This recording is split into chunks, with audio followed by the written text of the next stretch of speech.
Yo internet, welcome back. And in today's video we're going to start probably a multi-video series on body swapping this 2010 Ford Raptor. I almost got ahead of myself getting this cab off, so not having a gantry or a forklift makes this a little challenging, but I figured out a way to kind of rig this up to get the cab off, the old cab, and so I can have room, because I gotta bring one car in every night. So my goal today is to get this off, which I'm very close to getting up. I had the lift here, but then this whole thing wanted to leverage, so now I got the fulcrum point a little better so that we can lift it all up with the crate. And then I got some furniture, heavy duty furniture dollies that I'll put that cab on, put it in front there, turn this thing around, pull the cab, and get this thing deleted of its 2010 cab, and then roll the chassis back out, and get this thing on dollies so that I can move it around and sell what I don't need out of it, because we're going to keep the steering column, the cluster, and the pedals out of this truck at minimum, and all the wiring harness to make it, because we've already coyote swapped this. If you haven't seen that video, we'll put a link in there. But we're also in the process, once this cab is off, we're going to be installing one of these beauties on there. So that's super cool. So let's get this cab off of here and onto some dollies so that I can carry on.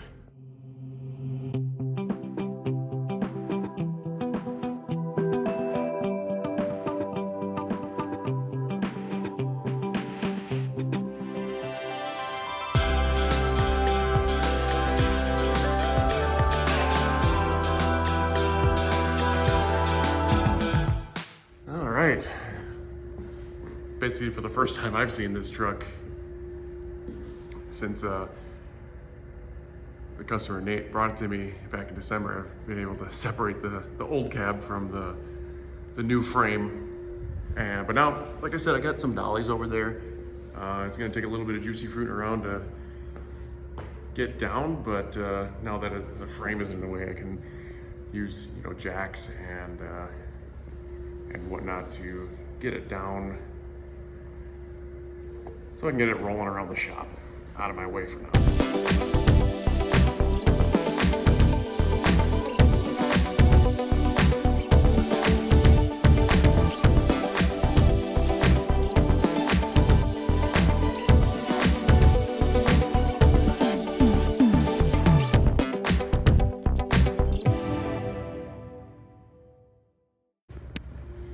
All right, cab is nice and nestled away. I did have to move that like 6 inches or so, and it kind of looks pretty cool from the storefront side.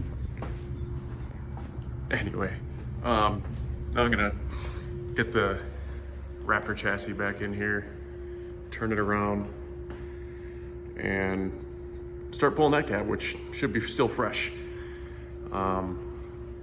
And then once I have the chassis rolled out, I'll probably get that, strip it of everything I need.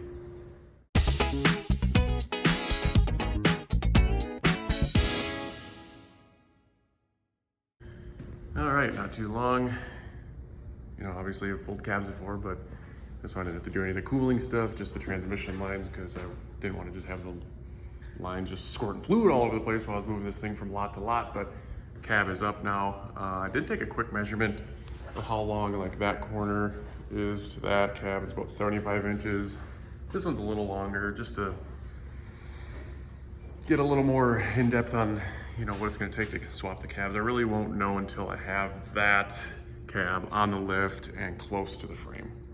So right now I'm taking basically every applicable body mount off of this cab so that I can reuse it on the 78 cab, because what I plan on doing, I'll pretend this is the 78 cab, is to kind of simulate my own mounts, and use nut inserts in a similar way so that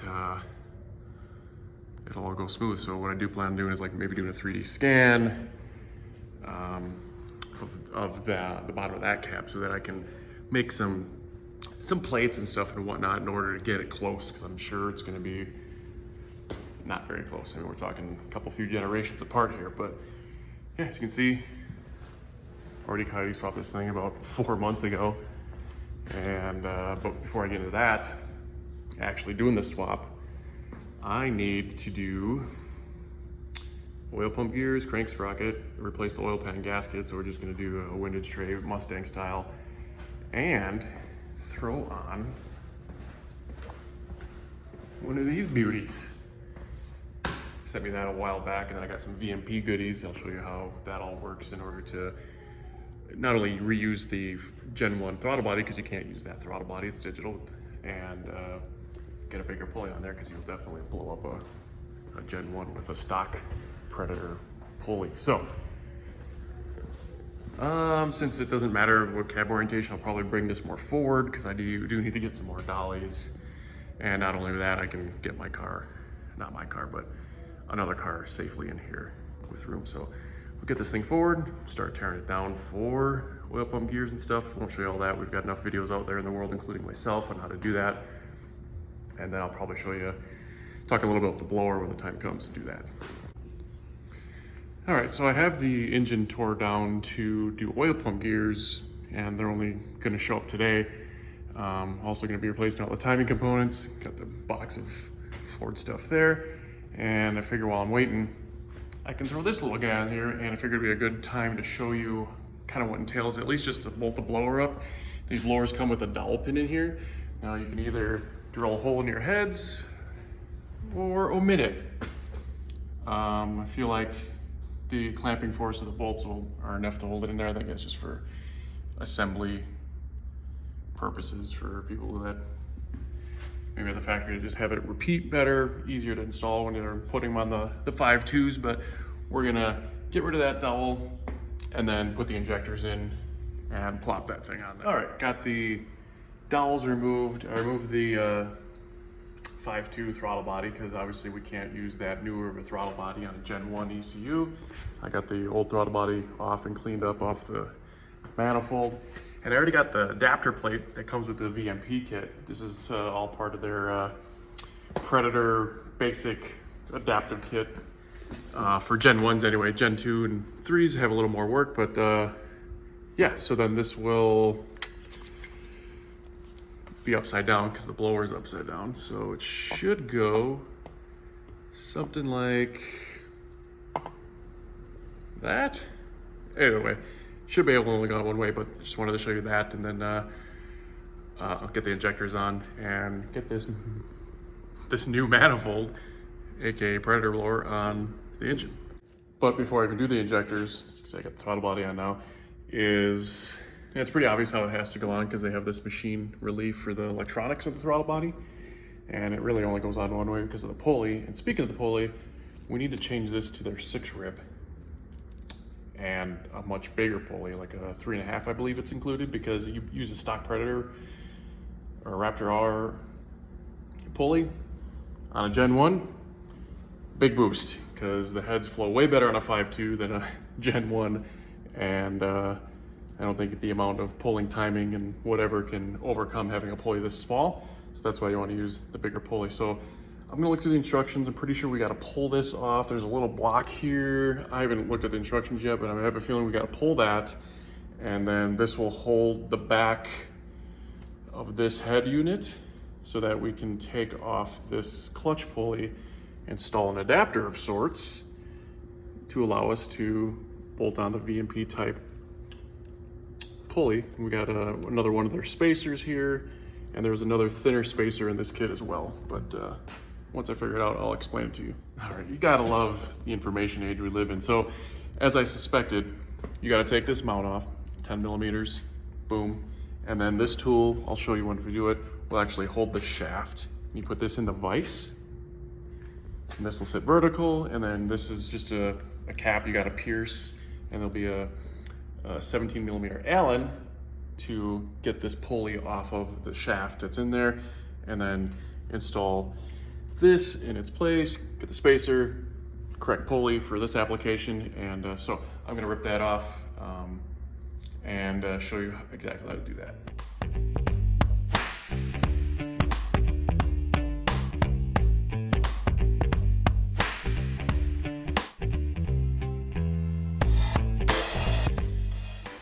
All right, got the snout off, I guess you could call it.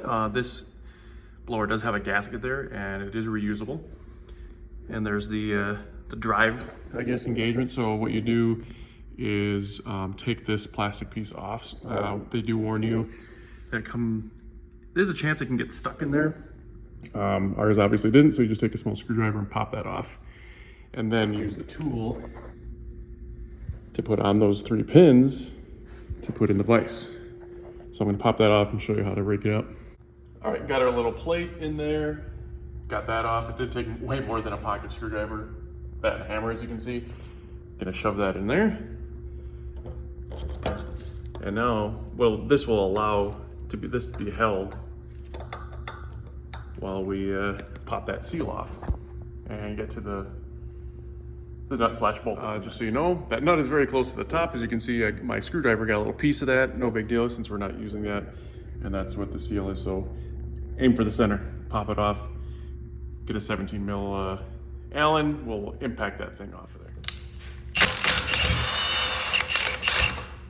Easy as that.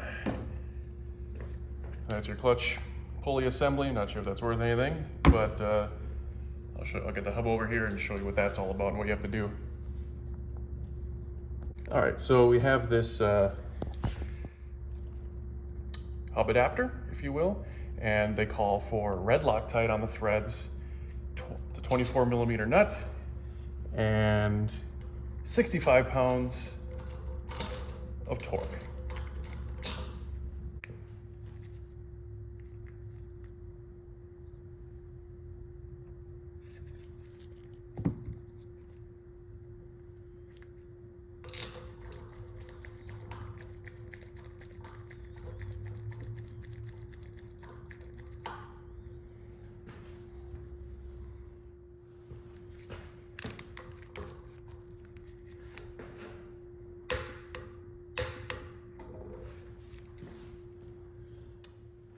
And now, how VMP said it, we're in the VMP Pulley ecosystem. So since they included the spacer, it's very safe to say that they want you to use it, you know, with their front engine accessory drive that's included with the kit. So I'm gonna line up the holes there with this pulley. And they got these nice bolts, use blue Loctite, and it's like 72 inch-pounds for these. So we're gonna get that buttoned up and put it back in the blower.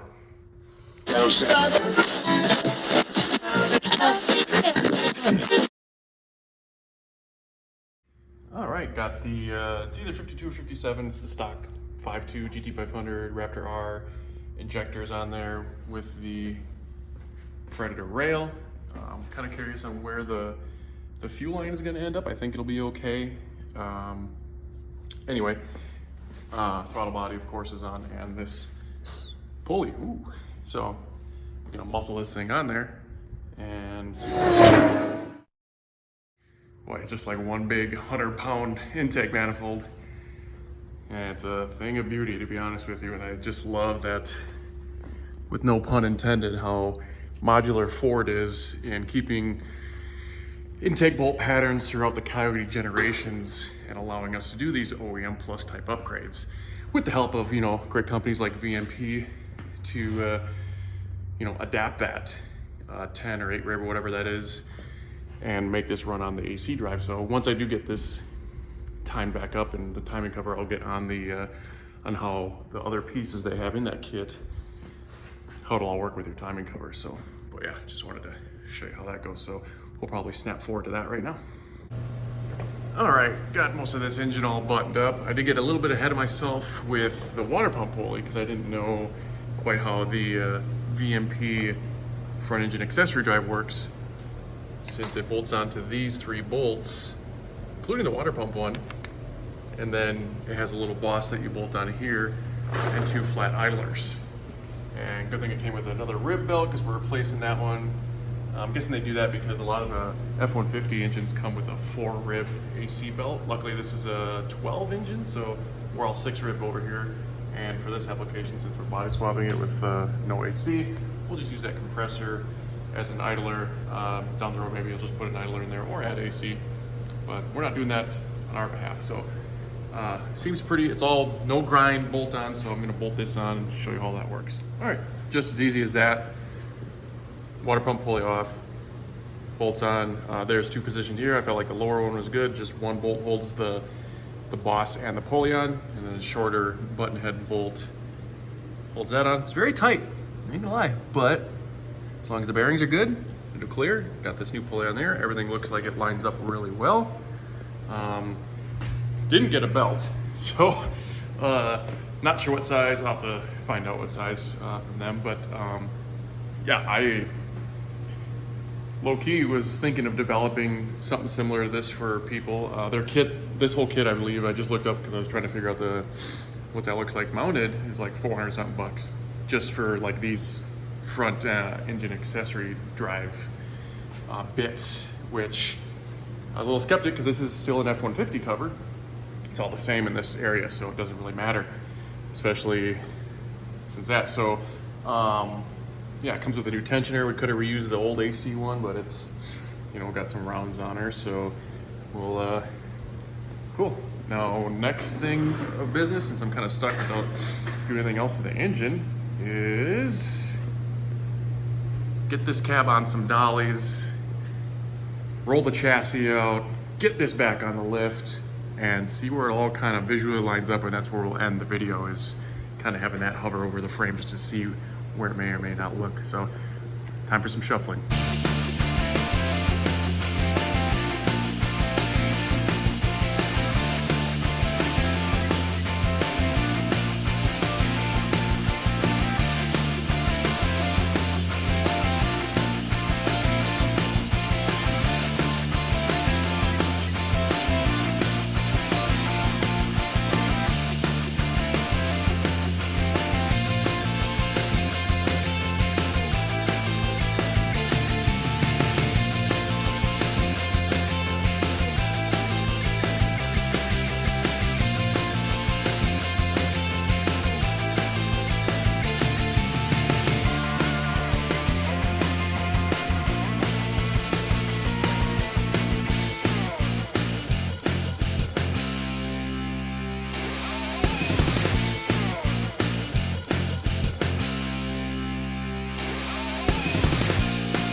Well, I got it close, and I'm sure this video is long enough as it is. The rear body mounts on the frame are kind of keeping the cab from going down, so yeah. So I just figured it'd be a good time to wrap this video up on cab swapping this Raptor. Now, obviously, I'm not going to have it. There's a lot of frame under there, right? So we want it down about another 6 inches at least. And I also have to bolt on the aprons, which are hiding behind the hood over there at the wall. I'm trying to avoid any firewall action. I'll probably, hopefully at worst, have to trim those up a little bit. But yeah, there's a 78 cab on a 2010 Raptor frame. If you like this video, give it a thumbs up. Want to see more Coyote swap action and OEM Plus Coyote swap action, hit that subscribe button. We'll see you next time.